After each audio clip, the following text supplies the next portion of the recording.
ఆంధ్రప్రదేశ్ ముఖ్యమంత్రి వైఎస్ జగన్ కర్నూలుకు వచ్చారు. ఎమ్మిగనూరు ఎమ్మెల్యే ఎర్రకోట చెన్నకేశవరెడ్డి మనవడు పవన్ కళ్యాణ్ రెడ్డి వివాహానికి హాజరయ్యారు. ముఖ్యమంత్రి నగరంలోని బళ్ళారి రోడ్డులో కింగ్ ప్యాలెస్ కన్వెన్షన్లో జరుగుతోన్న వివాహానికి ముఖ్యమంత్రి జగన్ హాజరై వధూవరులను ఆశీర్వదించారు. మరి కాసేపట్లో గుంటూరు బయలుదేరి వెళ్తారు. జిల్లాలోని ఫిరంగిపురంలో వాలంటీర్ల అభినందన సభలో పాల్గొంటారు ముఖ్యమంత్రి జగన్.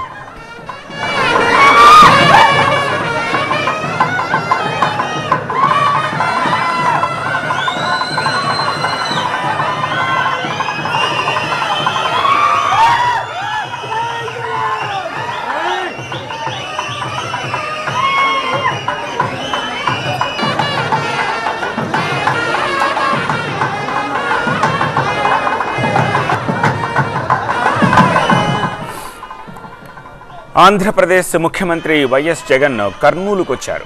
ఎమ్మిగనూరు ఎమ్మెల్యే ఎర్రకోట చెన్నకేశవరెడ్డి మనవడు పవన్ కళ్యాణ్ రెడ్డి వివాహానికి హాజరయ్యారు. ముఖ్యమంత్రి నగరంలోని బళ్ళారి రోడ్డులో కింగ్ ప్యాలెస్ కన్వెన్షన్లో జరుగుతోన్న వివాహానికి ముఖ్యమంత్రి జగన్ హాజరై వధూవరులను ఆశీర్వదించారు. మరి కాసేపట్లో గుంటూరు బయలుదేరి వెళ్తారు. జిల్లాలోని ఫిరంగిపురంలో వాలంటీర్ల అభినందన సభలో పాల్గొంటారు ముఖ్యమంత్రి జగన్.